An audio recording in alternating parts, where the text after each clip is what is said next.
Media map के Contra dialogue के इस एपिसोड में मेरे प्रोफेसर शिवाजी सरकार और डॉक्टर सतीश मिश्रा की तरफ से आपका स्वागत है। हम हर बार कुछ नई बातें करते हैं और जनता के जुड़े प्रश्नों का हम जवाब देने की कोशिश करते हैं, उनकी तकलीफों के बारे में बात करते हैं, वो जो करना चाहते हैं उसके बारे में बात करते हैं और वो क्या न करें ये भी हम बताने की कोशिश करते हैं। तो आज जो है इस कॉन्ट्रा डायलॉग में फिर से हम लेंगे कुंभ। 26 फरवरी को औपचारिक रूप से कुंभ बड़ी मुश्किल से समाप्त हुआ। मुश्किल से इसलिए कि हर बार कुंभ जो है एक आनंद का त्योहार होता रहा है। लोग आते रहे हैं, लोग जाते रहे हैं, स्वेच्छा से आते रहे हैं।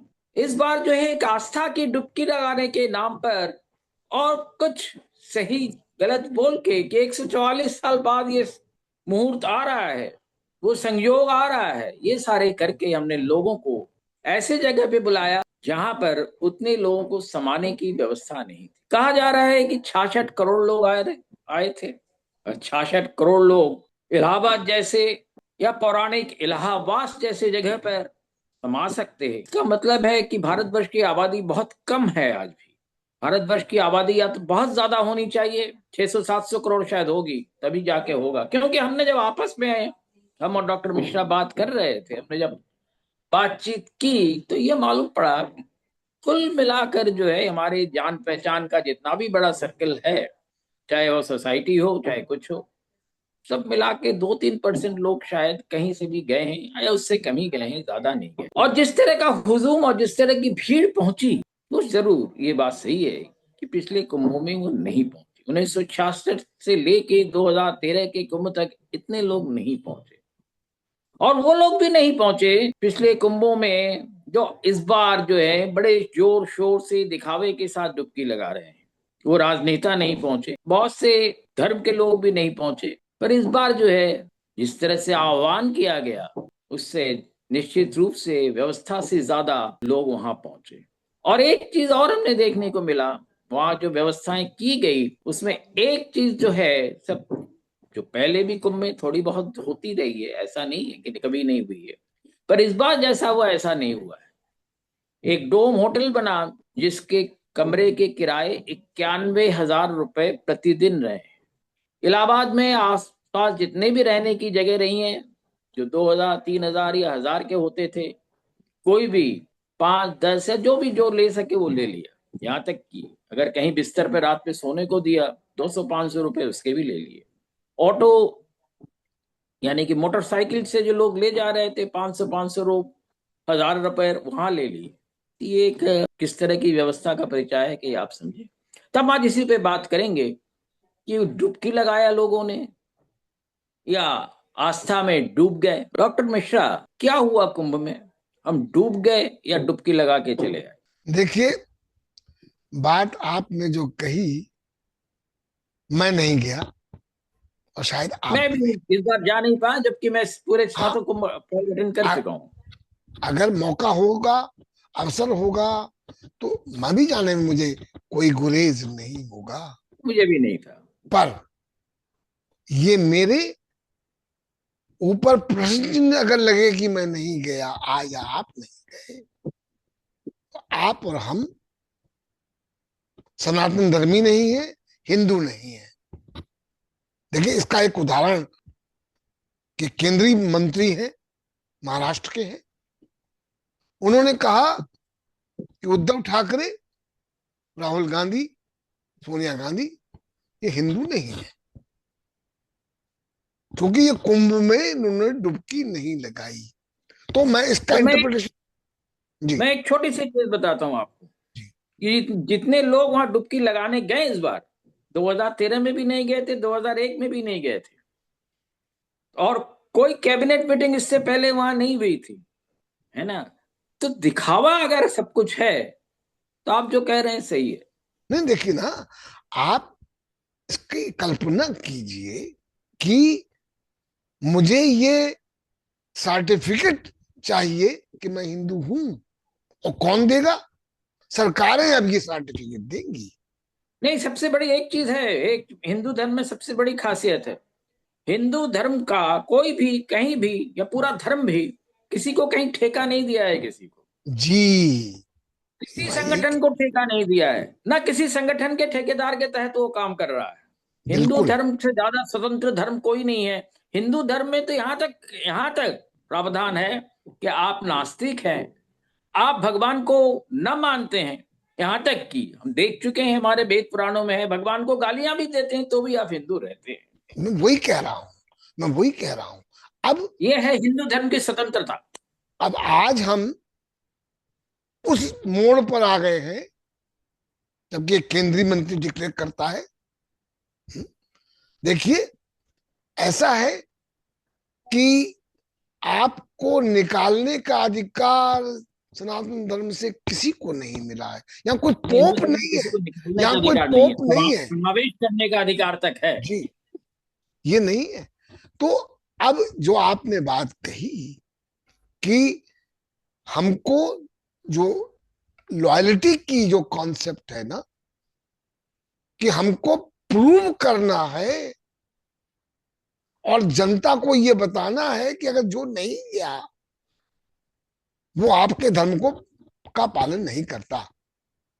जनता अब को ये तो इसकी समझना चाहिए कि अब ये इसकी लॉयल्टी जो है जनता को अपने को खुद डिसाइड करना है, किसी दूसरा जो है आपके लॉयल्टी को चैलेंज नहीं कर सकता है। अब इसकी जड़ में जो बात छुपी है, और प्रोफेसर सरकार, मुझे लगता है कि आप एग्री करोगे इस बात से, कि हम जो मेन बात कह रहे हैं कि अधिकार सिर्फ जनता को है, संविधान ये स्पष्ट करता है। हम इस मोड़ पे आ जाएं कि हम जाएं वहां तस्वीरें छपवाएं, तस्वीरें खिंचवाएं,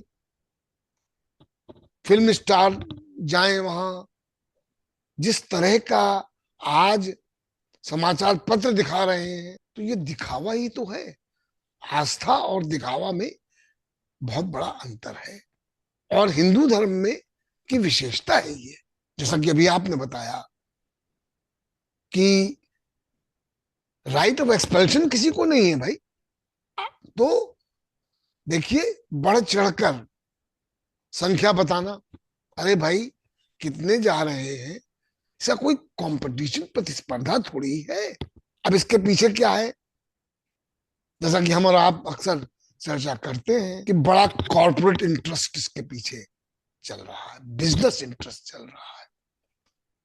अब देखिए, जैसा कि अभी हमने आपसे कहा ना, जो आप खबरें पढ़ रहे हैं, अमेरिका में राष्ट्रपति ट्रंप के आने के बाद ये लग रहा है कि जैसे साम्राज्यवाद वापस आ रहा है। आप इस देश में भी लगता है कि आपको सरकार को से सवाल पूछने का कोई अधिकार नहीं है। आप एक पार्टी से सवाल नहीं पूछ सकते, एक संस्था से सवाल नहीं पूछ सकते, और वो संस्था और पार्टी अगर सरकार में है तो बिल्कुल नहीं पूछ सकते। बिल्कुल सही कह रहे हैं आप। कुंभ में जो हमने देखा, कुंभ में नालों का पानी सीधे सीधे गंगा जमुना में आ रहा है। कुंभ में अगर कहें, अगर वैसे भी अगर कह लें, दिल्ली से लेकर अगर जमुना की बात करें, दिल्ली से आगे तक जमुना हर जगह गंदा है, तो अचानक संगम में जाके साफ कैसे हो सकता है?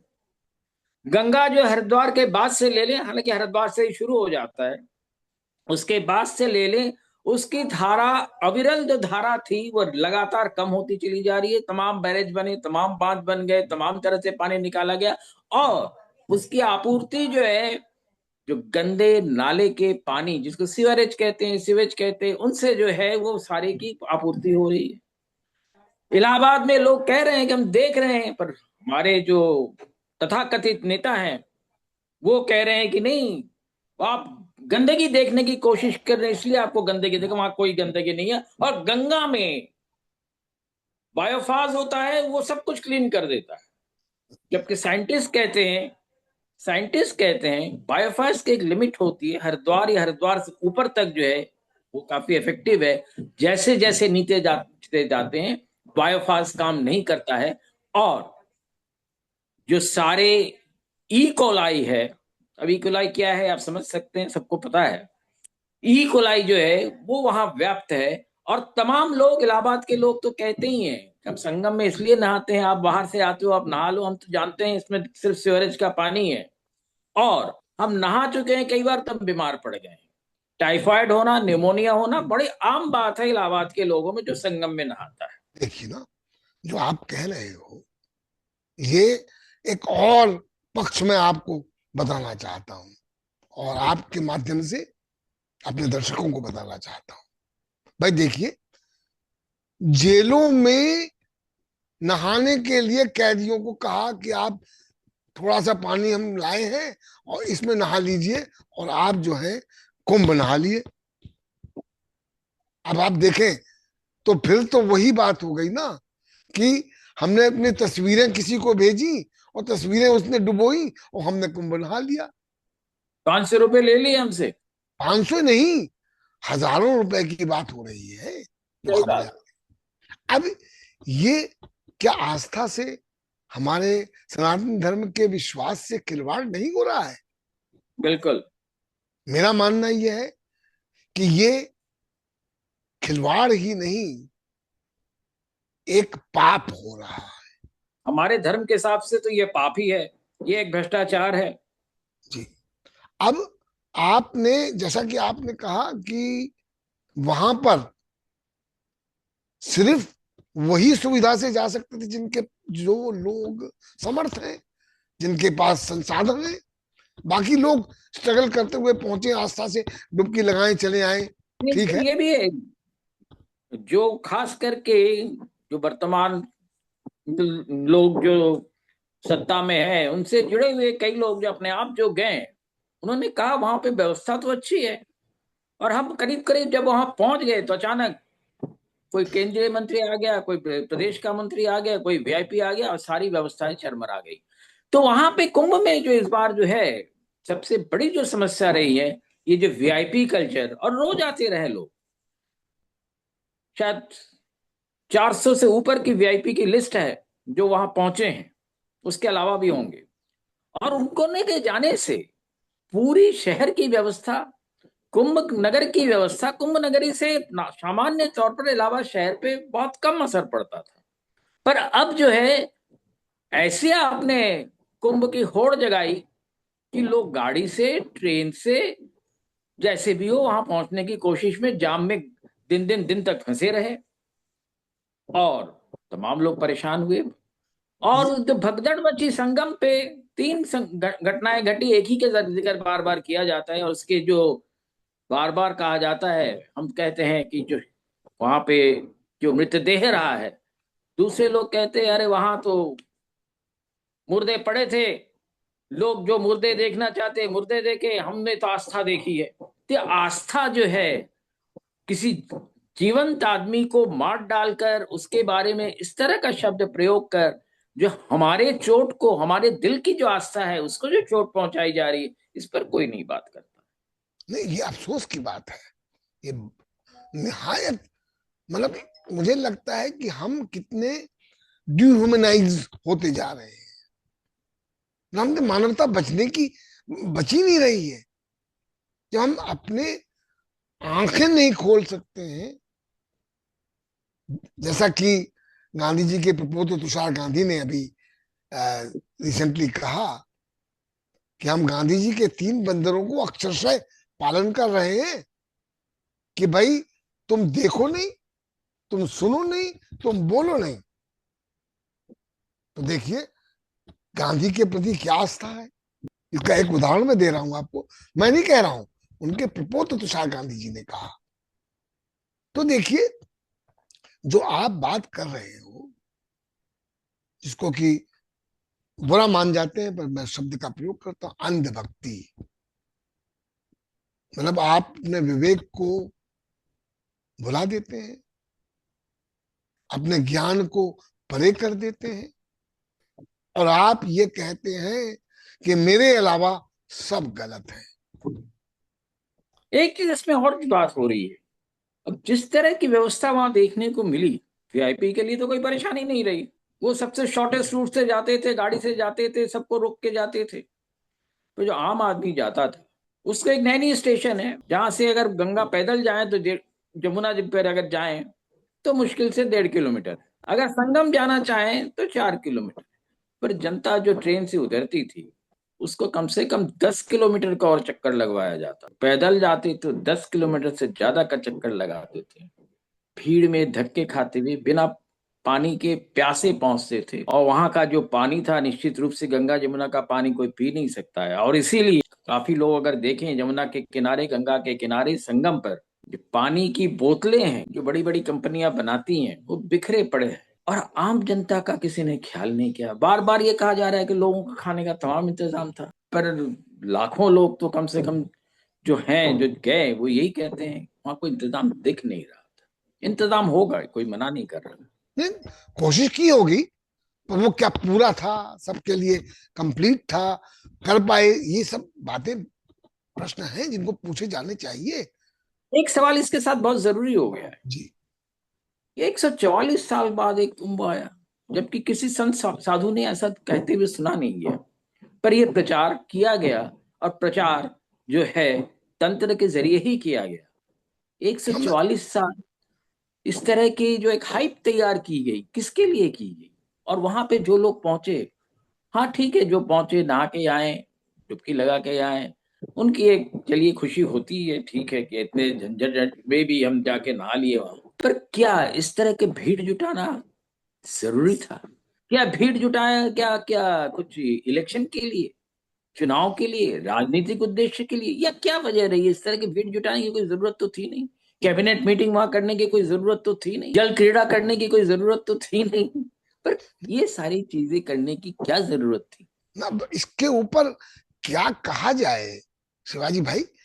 मुसीबत ये है कि जैसा आप कह रहे हो कि करने की जरूरत नहीं थी, मेरा भी मानना है कि दिखावे की जरूरत नहीं है, जिसको अंग्रेजी में कहते हैं एग्जीबिशनिज्म, नुमाइश। आप किसको बताना चाहते हो भाई? देखिए, हम किसकी वाहवाही लूटना चाहते हैं कि हमने इतना बड़ा आयोजन कर दिया? अब आयोजन कर दिया हमने, उसमें कोई सवाल भी नहीं पूछेगा। मैं एक चीज आपको बताऊं, 1954 में एक दुर्घटना घटी, उसके बाद से एक प्रोटोकॉल बना था, जिसमें प्रोटोकॉल में यही था कि वीआईपी लोग जो है संगम पे या उस क्षेत्र में नहीं जाएंगे।